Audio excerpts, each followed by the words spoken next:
À l'occasion de la Journée mondiale de la femme, la Troisième Voie pour le Liban a voulu marquer sa solidarité avec toute initiative qui serait en faveur de faire évoluer l'attitude sociale et juridique à l'égard de la femme, la diversité de ses rôles et surtout la consolidation de ses droits.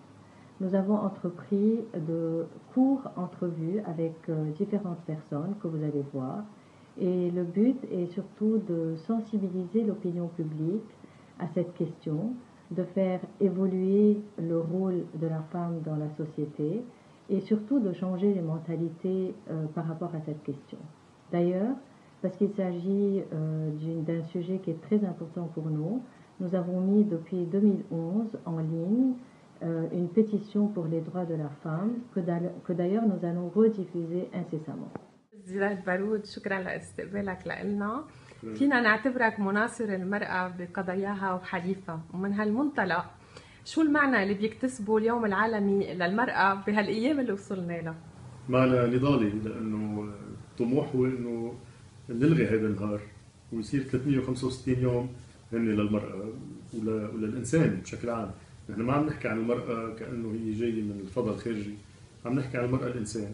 مثل ما الرجل الإنسان نحن حريصين عليه كمان يكون عنده حقوق، كمان المرأة الإنسان لازم يكون عندها ذات الحقوق ومساواة كاملة بين الجنسين بدون أي تفرقة وبدون أي تمييز. مشان هيك إن شاء الله بنوصل على نهار ما يعود في تمييز بيوم عالمي للمرأة، يكون في فعلا أيامها كلها تكون أيام عدالة وأيام مساواة. عظيم. المرأة شريكة، إنما يوجد دائما لكن. هل بتعتبر من وجهة نظرك أنه وجود المرأة في مراكز القرار هي قيمة إضافية؟ هي عدم وجودها، خلينا ناخذ ثاني ميلة من السؤال، عدم وجودها عم بيخلي يكون في نقص بمواقع القرار، وبالتالي وقت اللي المرأة بتصير جزء من عملية اتخاذ القرار ساعتها القرار بيكون كامل مكتمل، لأنه بيكون كل هذا المجتمع بكل مكوناته جزء من القرار، وبالتالي بصير عادل أكثر. إذا ليه المرأة مغيبة اليوم؟ عدة أسباب. أولاً بنحط الحق على الرجل قبل ما نحط الحق على المرأة. الرجل هو بموقع قرار هو عم بغيبها بشكل يعني أحياناً غير مباشر وأحياناً مباشر ومقصود. في حق كمان على المجتمع بكامله ما بيعرف دائماً يتعاطى مع لعبة السلطة بشكل إنه الكل يكونوا جزء من المعادلة. مش بس المرأة مثل الشباب، مثل فئة الشباب اللي كمان مهمشين. أنا بعتبر إنه الموضوع منه فقط جندري، هو أكثر موضوع مبدئي له علاقة بكيف عم نعمل مقارباتنا للإنسان، هالإنسان اللي ممكن يختلف ببشرته بلونه بجنسه بطائفته بغيره، كيف بندير هذا الاختلاف؟ اليوم إذا عندك نصيحة واحدة تعطيها للمرأة اللبنانية شو هي؟ لازم نوقف نعطي نصايح للمرأة اللبنانية. هي عطيتنا كثير نصايح ومش عم نسمعها. لا، هي الأستاذة على المرأة لازم نوقفها. إذا تواجدت مجددا بنتمنى لك تتواجد بمراكز القرار، إذا في قانون واحد بتشتغل عليه لمساعدة المرأة شو هو؟ أي قانون؟ لا، في قانون شغل هو قانون العنف الأسري مع التحفظات اللي أبدتها الجمعيات المهتمة فيه، وأنا كثير يعني بحييها على اللي عملته. رغم هالشيء صار في قانون موجود. قانون المرأة تعطي جنسيتها لأولادها لازم نطلعه من السياسي وناخده على القانون وعلى الحق، مش كله سياسي ومش كله مزبوط مثل ما بينحكى على مستوى التحفظات الكبيرة. على بعتقد هذا موضوع أساسي. ربطة الدم من ميلة الأم بعتقد أقوى شوي من ربطة الدم من ميلة البي، ولازم نرجع. شكرا سيادة بارود معالي الوزير على هالوقت. يوم المرأة العالمي بيعني احتفال بالحقوق المنقوصة للمرأة اللبنانية الموجودة عندنا بلبنان. ما عندنا حقوق الأعضاء الجنسية، ما عندنا حق بقانون يحمينا كليا من كل أنواع العنف ضد المرأة، ما عندنا حقوق تحمينا اقتصاديا. هيدا هو يوم المرأة العالمي، خلينا نشتغل سوا. إذا في شغلة فينا نطلبها للمرأة اليوم، أمنية واحدة بلبنان، شو بتكون؟ كون مواطنة كاملة عندك كل حقوقي، باسبوري ما يكون أنا سكند كلاس سيتيزن، كون فيرست كلاس سيتيزن، باسبوري أقدر أعطيه لأولادي. هيدا هو البداية. شو بيعني لك اليوم العالمي للمرأة؟ هو نهار لازم كلنا نحتفل فيه، لأنه المرأة هي أمنا وأختنا وبنتنا، وأكيد لازم نعطيها مثل ما هي بتستحق، لأنه بكتير دول حتى الدول المتقدمة بعد ما أخذت حقها. إذا في شغلة وحدة لازم نتمنى لها للمرأة اللبنانية شو هي اليوم؟ هي تكون ريبريزونتي اكثر على القليله بالبرلمان. انا كاتيديون سيونس بوليتيك هذا اول شيء بطمح له، على القليله تكون لها كوتا 30% مينيموم. اليوم العالمي للمرأة شو بالنسبة لك؟ بلاقي وقت مهم حتى نطلع نشوف شو تحقق بحربنا لناخذ حقوق المرأة، ولحتى ندعي لحتى كل العالم تشتغل سوا مع بعض لنوصل لمساواة بين المرأة والرجل. ونهار مهم لنفكر بالنساء اللي غيروا اشياء ببلادهم وغيروا اشياء بتاريخ البلاد.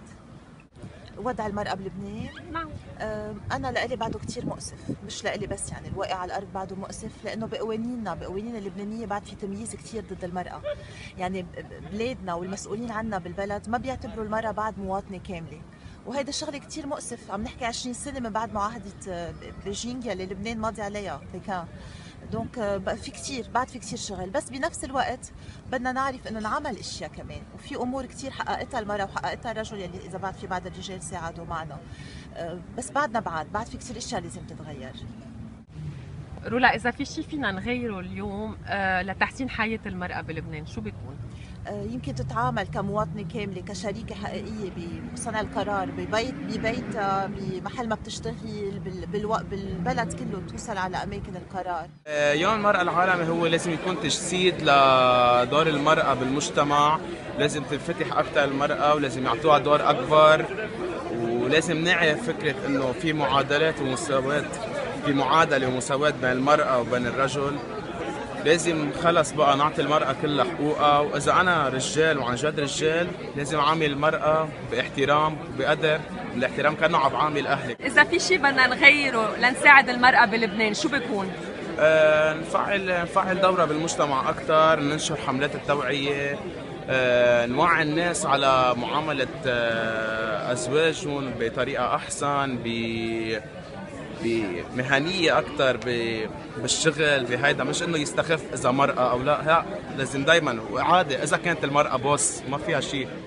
يوم المرأة العالمي هو بحد ذاتها هي المرأة بتكون واعية هي شو توعى أول شيء شو هي حقوقها. لما بتعرف هي شو حقوقها بتقدر تناضل بسهولة وبقوة أكثر وبقناعة مع الباقيين مع الآخرين، بالنسبة لحتى يصير في قوانين يحميها ويحمي عائلتها ومجتمعها ووطنها. زينة، إذا في شيء فينا نغيره لتحسين اليوم حياة المرأة اللبنانية شو بيكون؟ نحكي أكثر مع المرأة، نحكي نتبادل هي كيف بتفكر، شو بتحس، أفكارها، بس أحاسيسها كمان للمرأة كتير مهم، لأنه هي اللي بتخليها تعطي أفكار جديدة. يعني أهم شيء تشوف الأمور بعين المرأة وليس بعين آخرين. يعني صوري لي يوم العالمي للمرأة. رح صور لك اياه بوجعه، ورح صور لك اياه بجماله، رح صور لك اياه باللحظه اللي بتنعاش وما بتنعاد، رح صور لك اياه بالطريقه يلي مالوغوزمون المراه عم تنسى تعيش اللحظه. عم بصور لك اياه بالضوء تبعه، عم نتاخد كتير بالأمخ تبعه، وعم ننسى الضوء يلي موجود فيه، هيك بصوره. إذا في شيء بدنا نغيره لنحسن حياة المرأة اللبنانية شو هو؟ يشيلوا الميك اب يلي على وجههم ويعرفوا حقيقتهم شو هي. يوم العالمي للمرأة هو يوم تضامن مع المرأة وتذكير بجهودها يلي بتقوم فيها على مدار السنة، ابتداء من عائلتها لعملها وبيئتها ومجتمعها، انه لبناء وطن يكون على مستوى يكون مؤهل لاولادها.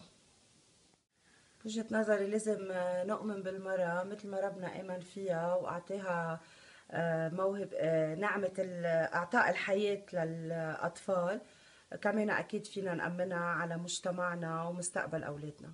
Donc la journée internationale de la femme représente le fait que la femme continue à se battre pour avoir ses droits, pour être égale à l'homme. Je ne vais pas citer les lois et les textes et tout ça, mais je dirais plutôt l'éducation, la mentalité des gens. Comme par exemple une femme qui a exactement le même boulot ou métier, poste que l'homme, devrait être payée de la même façon. Je trouve que la journée internationale de la femme ne sert pas à grand chose. Chaque année, on fait des marches paisibles pour réclamer les droits de la femme et ça mène à rien.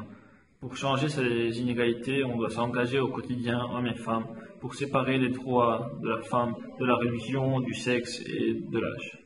Pour moi, la Journée internationale de la femme est une journée très importante mondialement, puisqu'elle rappelle au monde entier que la femme n'a toujours pas eu tous ses droits dans quelques pays et qu'on va continuer à se battre pour qu'elle les possède. Sinon, à propos de la vie de la femme au Liban, je trouve qu'il y a eu une évolution concernant sa place dans la société, surtout au niveau professionnel, puisqu'elle occupe de plus en plus des postes élevés. Cependant, il y a toujours cette question de nationalité qu'elle ne peut ni donner à ses enfants ni à son mari, qui pose problème, et j'espère qu'on est en train de la régler.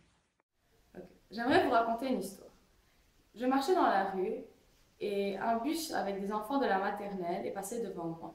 Alors je vois les petits enfants qui m'indiquent du doigt et qui commencent à rigoler. Je leur ai souri et je leur ai fait « Oui, c'est drôle ». Peut-être qu'ils n'avaient jamais vu une fille aux cheveux courts auparavant. Peu importe les raisons pour lesquelles mes cheveux sont courts. Les enfants ne sont toujours pas habitués à voir un modèle de femme différent. Pour eux, la femme doit être féminine, aux cheveux longs, etc. Ces choses sont ancrées dans l'éducation. Je pense que la solution aux inégalités entre sexes est d'éduquer nos enfants de sorte à ce que l'homme et la femme soient égaux. En tout cas, j'espère que la Journée mondiale des femmes n'existe plus, parce qu'elle nous rappelle chaque jour les inégalités qui existent entre les deux sexes.